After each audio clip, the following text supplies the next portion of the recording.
Hey guys, welcome back to Bird's Tender Nest. I am Robin, and if you're new here, we are a family channel. Our videos encompass all things that are our family, everything from adoption to travel to homeschooling to backyard chickens, everything. We are a very fun-loving, adventure-loving family, and we love to take you guys on our adventures with us. So make sure that you hit that subscribe button so that you can catch up in everything we've already done, and hit the bell and get notified for our future adventures. Today's video is a part of our adoption series, and it is exactly what the title says it is: to rename your child or to not rename your child. That is the question.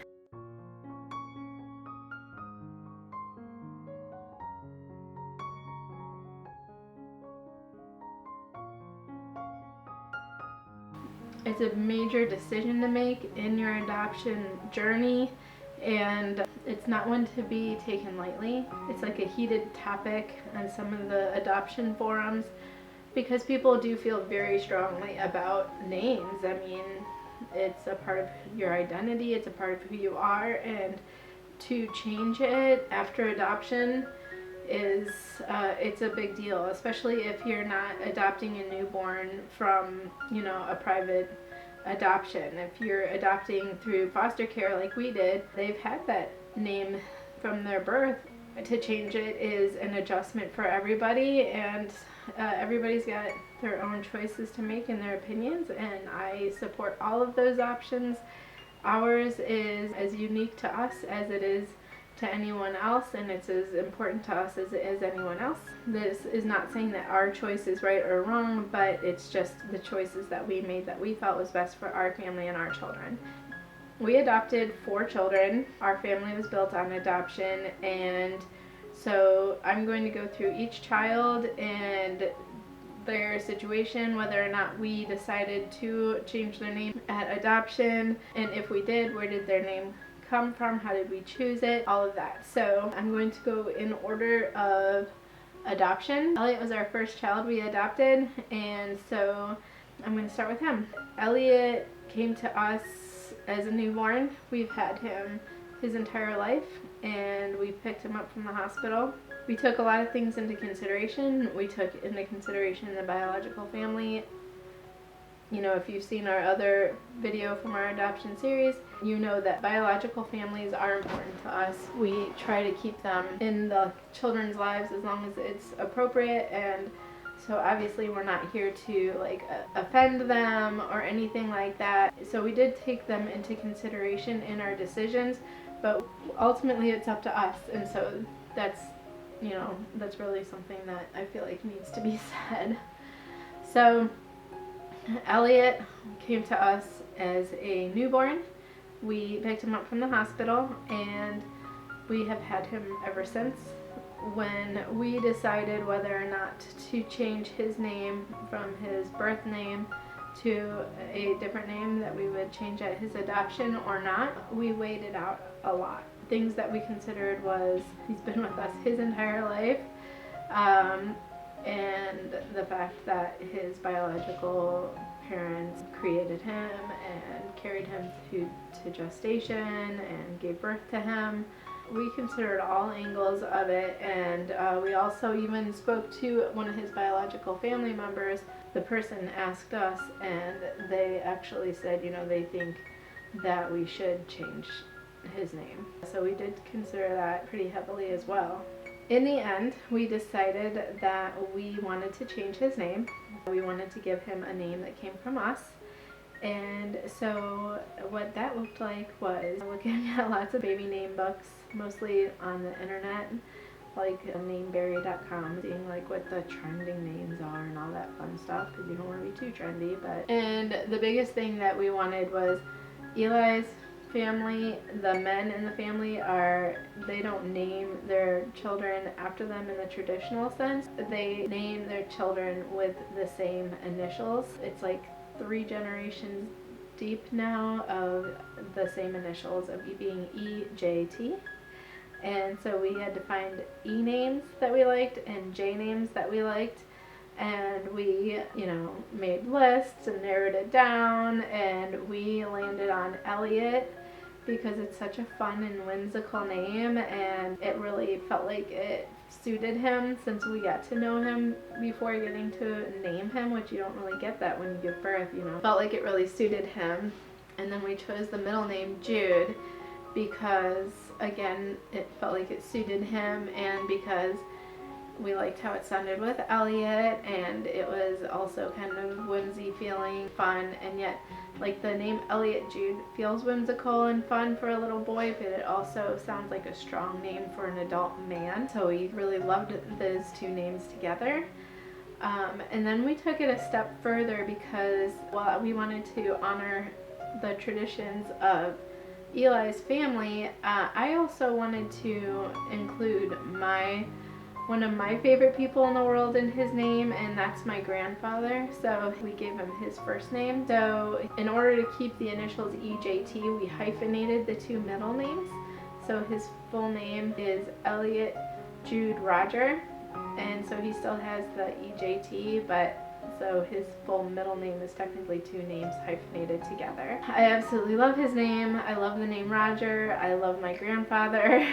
He raised me for a good portion of my childhood and stepped up when my biological father didn't. And so he means a lot to me, and I really wanted him to be honored in one of my children's names. So we named him Elliot Jude Roger. The next child that we adopted is Dorian, and Dorian is actually my biological son. If you've been watching our videos at all, but if you haven't been, I was married when I was very young, and I had a son in that marriage, and then I was divorced also very young. This was all a decade before I knew Eli, and he was named after his father in his first name. And then his middle name was the same initial as his father. At the time, I felt like I didn't have the right to deny him the honor of naming his son after himself. So Dorian was named after his father, and then I gave him his second middle name. So he had two middle names, but it wasn't hyphenated. And I gave him the name Jeffrey, which was named after my stepfather, who, after my grandfather had spent so many years raising us with my grandmother, when I lived with my mother, my stepfather played a major role in my life, and he was very special to me. He ended up passing away right before Dorian's first birthday, which makes him even more special to me, obviously. So when Eli was adopting Dorian as an adult step adoption, he actually ended up coming to us and saying that he wanted to change his name, that he no longer wanted to be named after his biological father. So we asked him what he had in mind. He had chosen Dorian from the book The Picture of Dorian Gray, which I don't remember. I think it was written by Oscar Wilde, but I will put that correction down below because I'm probably wrong. And then I asked him to please keep his middle name because it was something that I gave to him. So his middle name is still Jeffrey. So it's Dorian Jeffrey. So he has the J middle name too, so it's pretty cool. We have an EJT and a DJT. Norah came to us when she was 2 months old, and we picked her up from the hospital too, but it wasn't from birth.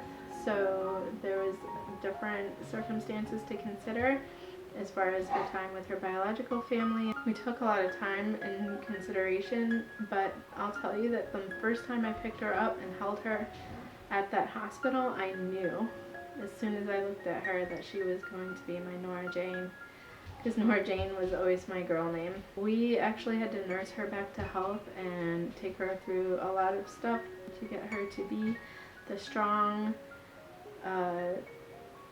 little girl that she is today.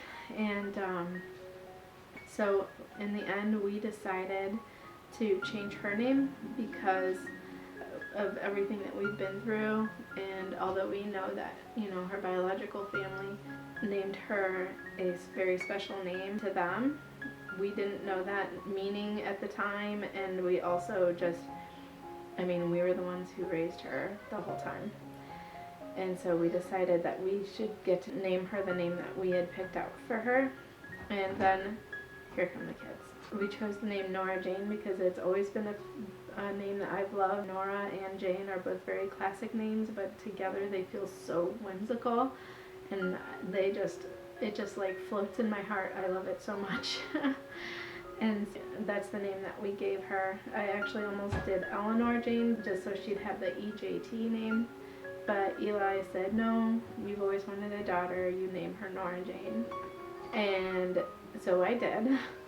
And then as far as Thomas goes, he came to us when he was 8.5 years old, so he is very different, and he lived a whole lifetime before being in our home, and so we let him choose whether or not he changed his name. And he actually initially wanted to. He wanted to be like Dorian and change his name, but a lot of adopted kids want to do that. It's a new start and it's a fresh slate, and so it's very common for them to want to change their names. And he made a whole list of E names and J names, and in the end he decided to stick with Thomas. In the end, he stuck with his name that his biological family gave him, and we encouraged that. And then he chose the name Juno for his middle name because it's a J name. Hello. Hi, baby. I'll take a picture. You can be in the picture. The kids just got home from daycare. So he chose the name Juno because it is, well, everyone knows it's a very popular movie, but he didn't spell it like her. He spelled it in the way of the city in Alaska. The reason is that it felt special to him because it connects him to Eli, because Eli was born in Alaska. We adopted 4 different kids with 4 very different circumstances, and we weighed out, whether or not we wanted to keep their birth names or change it. As far as Thomas went, we 100% let him make that decision, and as well as Dorian. I'm not going to obviously share what their birth names were, but you might be asking, how do you transition a child from one name to another when obviously we didn't just get them from birth and change their names, because we adopted through foster care. And the answer to that is, there's a lot of ways. Well, first of all, you can get used to any name. I mean, I've had my last name changed several times from being married and divorced. I went from my maiden name to a new married name to my maiden name again, back to being married with a new name. And you get used to it. Just like when you get a nickname, you can get used to that name too. So, I mean, it's pretty simple. But we did make it a little bit more so that it would flow easier for them in that, well, with Elliot, when we first brought him home, when we first met Elliot, when we saw him in the hospital in that little bed and looked down at him, he looked like a little old man. I'm not even kidding. Here, check out this picture. You make the decision on whether or not you think so, but I think that he looks like a little old man. So he got the nickname Button, like Benjamin Button, from day one. So he never really got too used to his birth name. He did hear it some, but not made, mostly he was Button. And then, once he got adopted, we started calling him Elliot, and so it really wasn't much of a transition for him. But we'll use Elliot as an example. Like for Norah, what we did when they do get used to their birth name already is, I'm not going to say what Norah's birth name was, but we'll just say her birth name was, Robin. So we would call her Robin Norah, which does not sound good together, but we called her Robin Norah for a period of time until she started, kind of got used to that.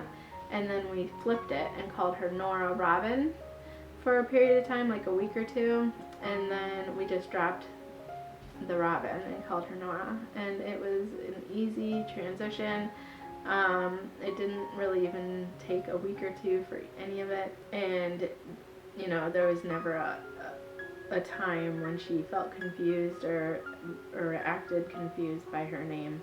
Thank you so much for watching our video on name changes at adoption. I would love to hear in the comments below whether or not you changed your child's name at adoption, or if you are an adoptee, whether or not your name is still your birth name or if it got changed at adoption. There is no judgment here at all in any way, because I fully believe that everybody walks their own path and the choices they make is what's best for their family and for their children and for them, and I embrace it and think it's beautiful. I hope that we get the same response from you guys. We did, as I said, consider everybody's feelings when doing it, but in the end it was our choice and our decision. Thank you so much for watching. Again, please subscribe if you like this video. There's more. There's a whole adoption series. And make sure to hit that bell so that you get notified whenever we release a new video. You'll be the first to know. And like the video. All these things are so helpful to us. It supports our channel, it helps us grow, and it lets us know that you guys are liking what we're producing so that we can make more. We will see you next time on our next adventure.